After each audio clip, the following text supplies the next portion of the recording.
I feel like success is just being happy at your point in life, and just I wouldn't say much about how much money you have, or just being where you want to be in life at the point you want to be at. Just being happy with whatever you do, because it's really not worth doing something if it doesn't make you happy. There's really no point to it. Don't be miserable. My vision of success is being happy and also having like enough money to have a stable life. Oh, I don't know. Having fun. Being happy. Being happy. Being like satisfied. Being able to do what I want to do and also making a good amount of money while doing it. I guess I want to be somewhere where I'm happy and I feel like I've like fulfilled my life.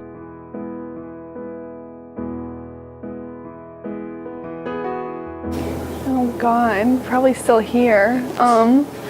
Probably still in college, getting my doctorate and stuff, and maybe probably still doing music. Maybe the career finally took off, win a Grammy or two. 2 years to finish high school, 4 years to finish college. So that leaves me with 4 years. That's crazy. So 4 years after college, I'll probably just be figuring out like job situation and the rest of life. That's not a lot of time. 10 years, it seems like a lot of time, but it's not. Okay. 10 years. That's after college, yes. So I want to be an elementary school teacher, so hopefully teaching in an elementary school.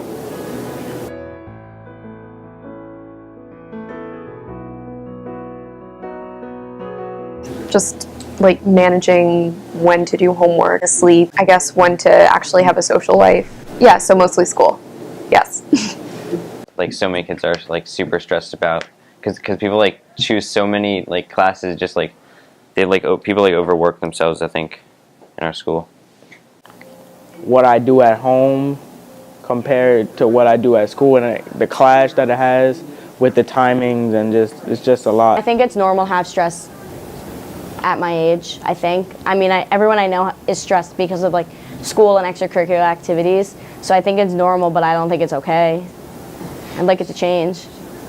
There's so many options of what to do with your life, and you're trying to figure that out, and at the same time you're being told that you have to get this grade and this grade and this grade, and if you don't excel at this, no college is going to want you, and if you don't do this, you're not going to be able to succeed. I'm Mr. McCormick, and I teach psychology and AP psychology. I was a psychology major, Bachelor of Arts in Psychology, my teacher certification for social studies and psychology, master in social work, and my licensure as a licensed social worker as well. Stress is a word and a phenomenon that too many humans are too familiar with, of any age, across the lifespan, across genders, races, ethnicities, cultures. It is a human condition that we experience. It's something that we evolved to experience.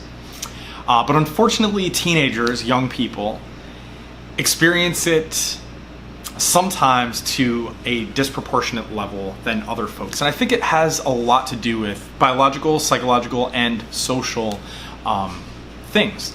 Biologically speaking, during adolescence, during puberty, teenagers are having changes in their bodies chemically, hormonally, which kind of puts the body and mind at a higher risk of stress and anxiety. Psychologically, there's a lot of pressure that goes on young people in terms of finding their identity, finding out who they are, what they stand for, figuring out what they want to do in life. A lot of things having to do with the way they think and process information. And then socially as well, there are a lot of pressures happening and a lot of stresses at this age of adolescence because of high school, cliques, conformity, peer pressure, things like that, finding their way in social groups. So you have this biological predisposition for stress that humans have and that adolescents experience more so. You have psychological stressors in thinking and finding one's identity and figuring out what people stand for and want to do. And also socially, the stresses of high school and social environments. And you put those three things together, the biopsychosocial factors, plus just the human nature experience of stress. That I'm at an all-time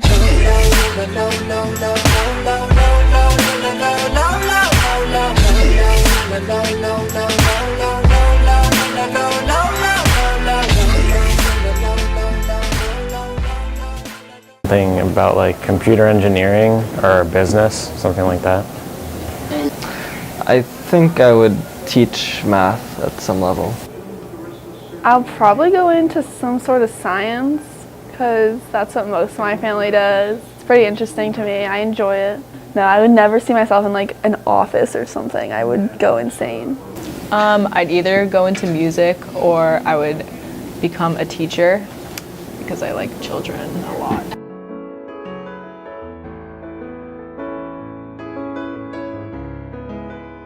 No, that would not change stuff. To run the social media account for the Knicks because that's my dream job. If it wasn't as competitive and if it wasn't like a money thing, I'd definitely work on like Broadway shows backstage. I feel like that'd be really cool to do. I want to be a rock star. Like I don't know, like a superhero. If money wasn't an issue, I don't know, like I'd probably do the same thing, but significantly less of it because I could just go home.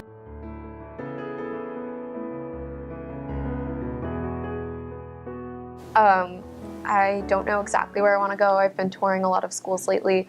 I really liked Vanderbilt, but they have a 10.4% acceptance rate, so we'll see how that goes. Obviously, I'll try and go like as high as I can within like programs that like offer what I want to do, but I like going into like Harvard or something isn't really a priority for me.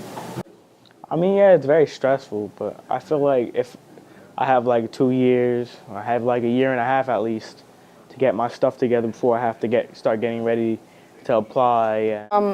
I just want to go to college, but like I don't want to go to like a prestigious school, but I want to go to like a highly ranked school. I applied to 9 colleges. I really only wanted to like go to like 3 or 4 of them, but I applied to more. When I heard back from the first college, I really felt like a whole lot of like relief. I'm in somewhere, so like my future is going. It was very stressful. I actually had like an anxiety attack like once. There's something called fight or flight that happens, and it was a way that we evolved as humans. When there was a threat, when we were in the wilderness, and there was a threat that came at us, we would have to respond, and we'd have to respond very quickly. Let's say, for example, there is a lion or tiger or bear. Oh my! Sorry, I had to go there. We couldn't really think about it. We had to respond. And we developed in a way to respond through those 2 words, fight or flight. You get ready and pumped to either fight that beast, that predator away, or flight to run away. We didn't have time to think about it, so we evolved in a way that we would either fight it off or run from it. But we have other stressors, homework, college applications, parties that you're invited to, things that you need to do, family obligations, parents yelling at you, expectations, finding your identity. All of these things that cause stress can still evoke that fight or flight response. Our heart starts beating really quickly. Our breathing starts happening really quickly. We get sick. We have a headache. We have a migraine. Our stomach bothers us. Any of those things, guess what? They are physical responses, physiological responses to stress, and that stress is due to our fight or flight response, and it's due to our evolution to experience that.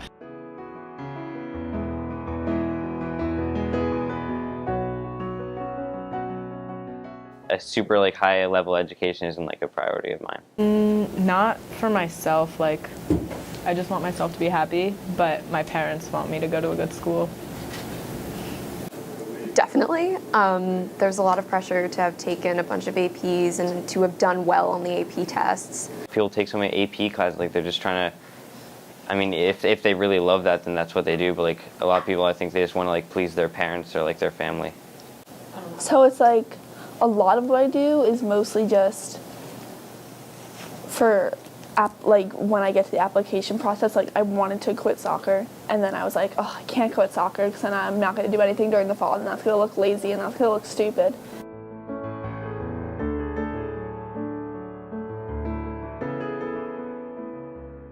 Definitely, especially because Columbia is such a competitive environment where everyone kind of feels the need to project their stress onto everyone else. Everyone in this town especially, and I don't know about other towns, I'm sure other towns are very competitive, but like in this town, it's super competitive.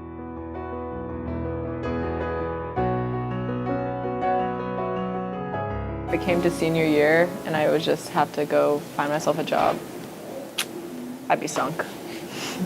I think they prepared me thus far to seek higher education, but like if I knew that I had to go to get a job right out of high school, I don't think I would be prepared. No, not at all. I feel like they could do better. Like, if they're like, oh, okay, yeah, now you need a job, boom. Like, I don't know. Like, I feel like that's difficult. Like, yeah, cool. You know, making patterns in design, like that's fun. But like they don't really teach you anything that like you would use outside of school. I don't think so. I think it's more to prepare you for life in a way and kind of start feeling around and what you like, what you don't like. That way, college, you can kind of narrow down on those interests. So, at least for me, I used high school as a time to kind of figure out the area I want to go into. And then college will be that kind of like pinpoint, like this is what I'm going to be doing.